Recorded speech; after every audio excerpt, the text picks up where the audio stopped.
Assalamualaikum warahmatullahi wabarakatuh. Perkenalkan, saya Nurul Sofina Fauzia dari Prodi D3 Keperawatan Stikes Muhammadiyah Ciamis. Di sini saya akan menjelaskan bagaimana prosedur pemeriksaan fisik tertutup. Yang pertama yaitu mari kita lakukan persiapan terlebih dahulu.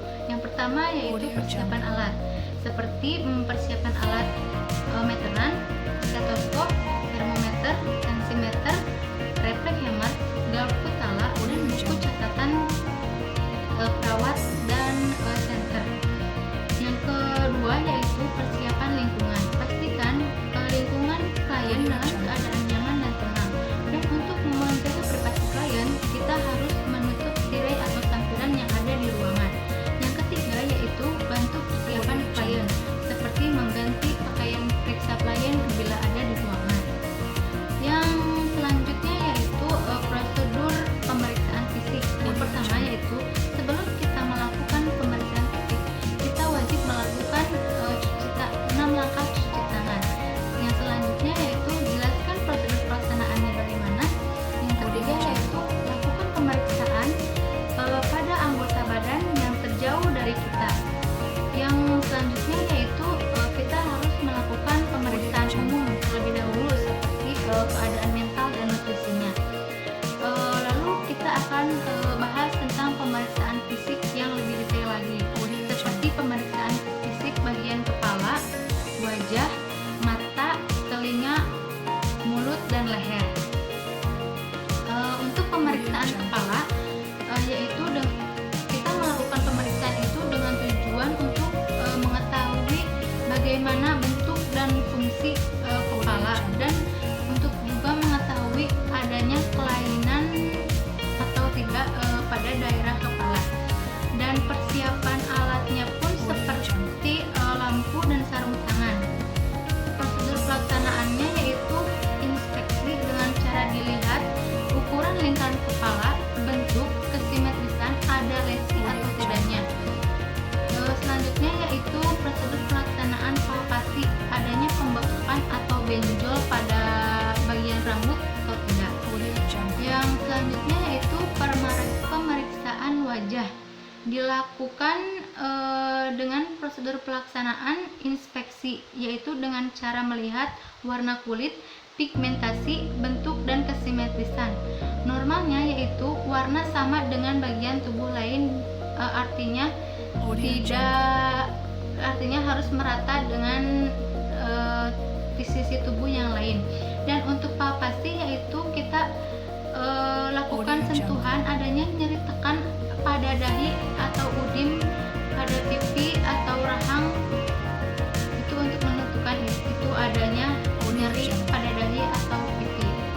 Dan untuk pemeriksaan selanjutnya yaitu pemeriksaan mata, dengan tujuan untuk mengetahui adanya kelainan pada mata atau tidak. Persiapan alatnya yaitu cukup senter kecil dan sarung tangan. Untuk prosedur pelaksanaannya yaitu dengan cara inspeksi, kita lihat bentuk kesimetrisannya antara kelopak mata yang kiri dan kelopak mata yang kanan, alis kiri dan alis yang kanan. Dan kita juga bisa melihat normal atau tidaknya konjungtiva kita, animis atau tidaknya. Yang selanjutnya yaitu pemeriksaan fisik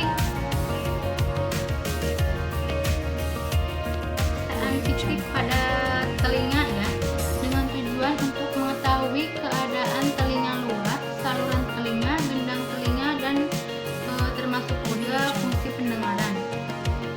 Alat yang dipersiapkannya cukup garpu tala dan arloji, jam tangan. Untuk prosedur pelaksanaannya inspeksi dan palpasi. Untuk inspeksi kita bisa melihat bentuk dan ukuran telinga, simetris atau tidaknya. Dan untuk palpasi kita melakukan sentuhan pada area aurikuler, mastoid, dan strabus. Dan untuk pemeriksaan yang selanjutnya yaitu pemeriksaan mulut dan bibir, dengan tujuan untuk mengetahui yang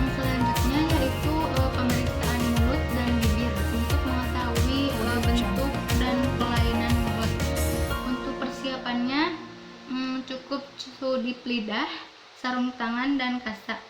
Prosedur pelaksanaannya yaitu inspeksi dan palpasi. Kemudian pemeriksaan pada leher dengan tujuan untuk mengetahui bentuk leher serta organ yang berkaitan, adanya kelenjar tiroid atau tidak. Persiapan alatnya yaitu cukup dengan stetoskop. Prosedur pelaksanaannya yaitu inspeksi dan auskultasi. Dan untuk pemeriksaan selanjutnya yaitu pemeriksaan dada. Dengan posisikan klien berdiri atau duduk dan ataupun berbaring.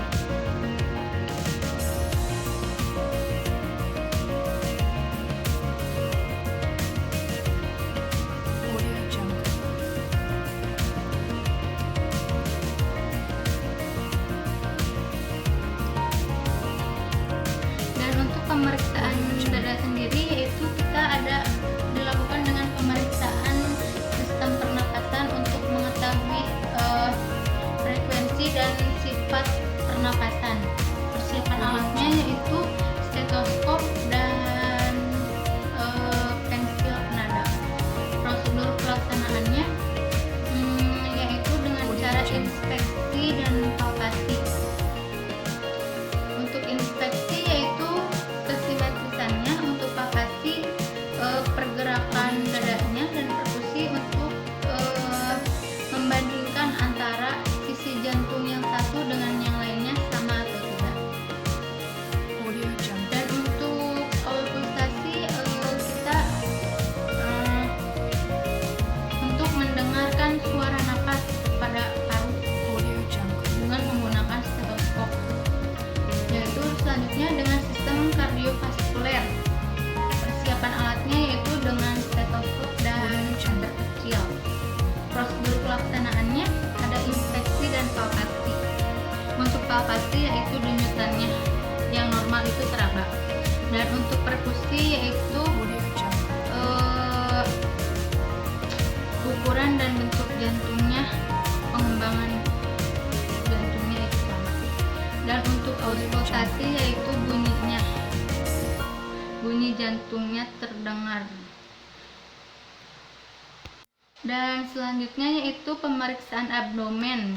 Klien tuh untuk berbaring untuk mendengarkan suara peristaltik usus dengan menggunakan stetoskop. Prosedur pelaksanaannya yaitu ada inspeksi, auskultasi, perkusi. Inspeksi yaitu untuk mengetahui gerakan dinding perut. Normalnya yaitu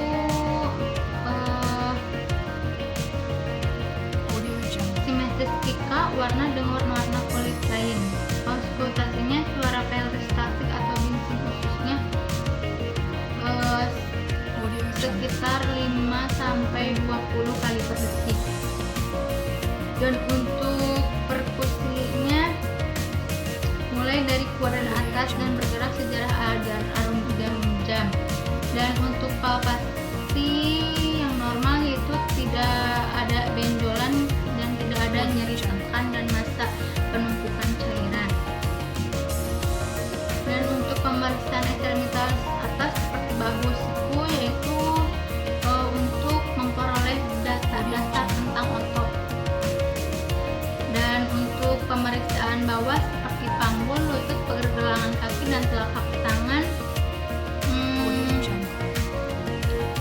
itu yaitu untuk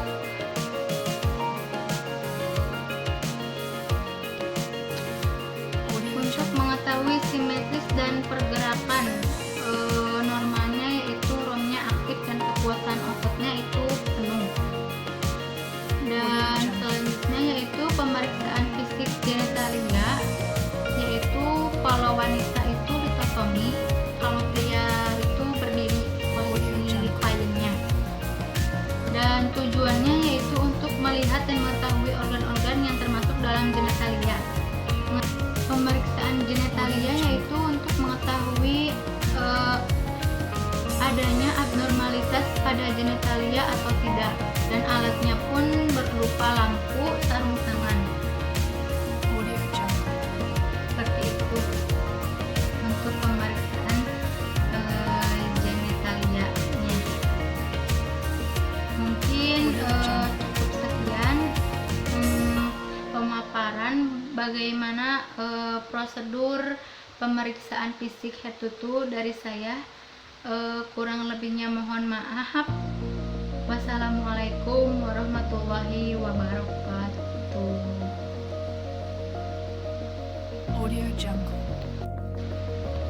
Assalamualaikum warahmatullahi wabarakatuh. Di sini saya akan menjelaskan bagaimana prosedur dalam pelaksanaan perawatan luka. Yang harus kalian ketahui terlebih dahulu yaitu apa sih pengertian dari perawatan luka itu sendiri. Perawatan luka adalah tindakan keperawatan yang mempunyai prinsip 3M, yaitu mencuci luka, membuang jaringan mati yang ada di luka, dan yang ketiga adalah membalut luka yang sesuai dengan pengkajian dan kondisi luka pada saat itu. Yang kedua yaitu persiapan alat dan bahan. Saya akan menjelaskan terlebih rinci nanti pada saat pelaksanaan perawatan luka. Yang ketiga yaitu persiapan pasien. Usahakan pasien dalam keadaan yang tenang dan dalam lingkungan yang aman. Dan untuk prosedur pelaksanaannya juga saya akan menjelaskannya lebih rinci dalam pelaksanaan perawatan luka. Untuk tindakan selanjutnya yaitu kita kontrawaktu dengan pasien. Assalamualaikum. Apakah benar dengan Tuan Adit? Perkenalkan, saya perawat dulu di ruangan ini. Saya akan melakukan perawatan luka kepada Anda. Apakah Anda bersedia? Oke, kalau begitu saya akan mempersiapkan alatnya terlebih dahulu. Setelah melakukan kontak waktu dengan pasien, saya mempersiapkan alat dan bahannya.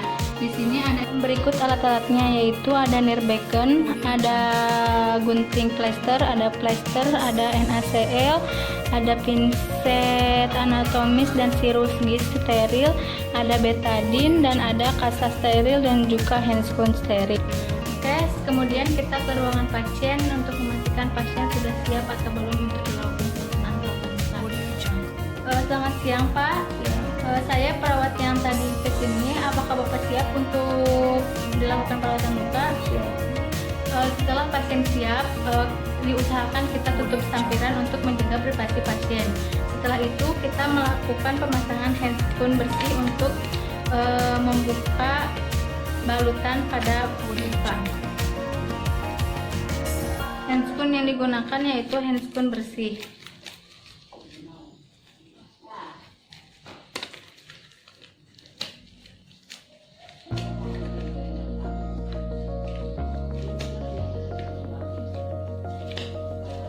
Lalu kita permisi ya, Pak.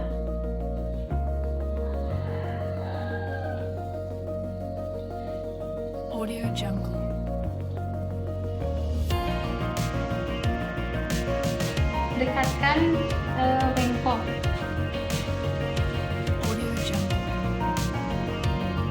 Setelah itu kita ganti handscoon dengan menggunakan handscoon steril untuk memasang balutan yang baru.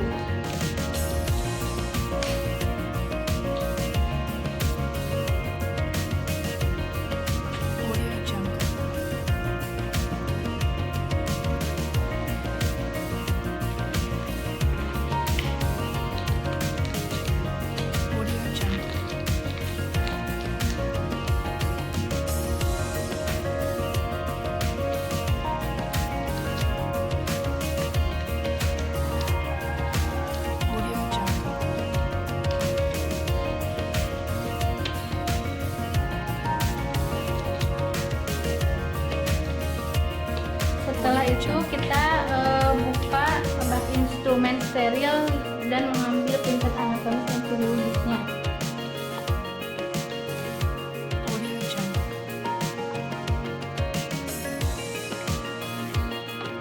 Tuangkan cairan NaCl untuk membersihkan luka.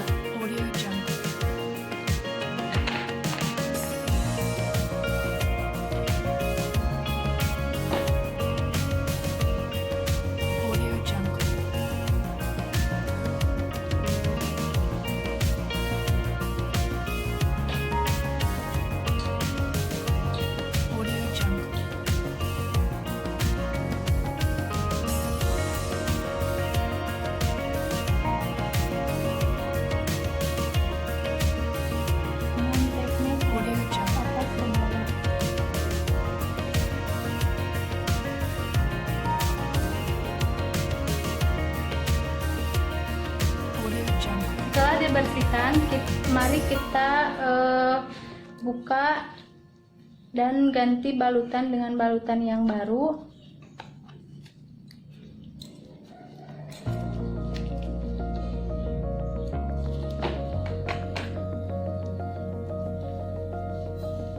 Audio Jungle.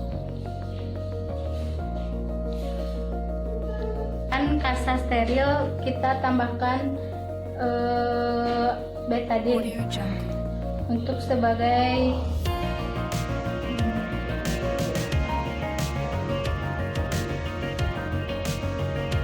Audio Jungle.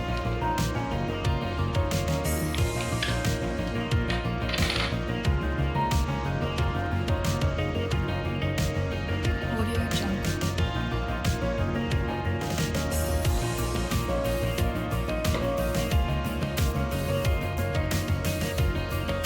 Audio Jungle.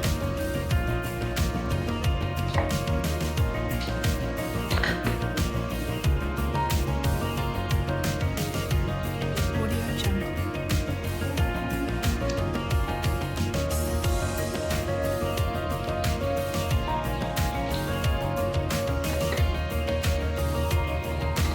Audio Jungle.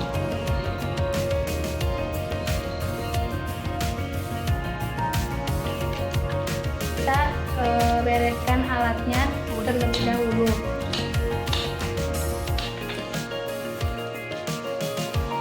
Setelah membereskan alat, mari kita lakukan evaluasi apa yang dirasakan setelah diganti balutan dan sebelum diganti balutan, dengan cara menanyakan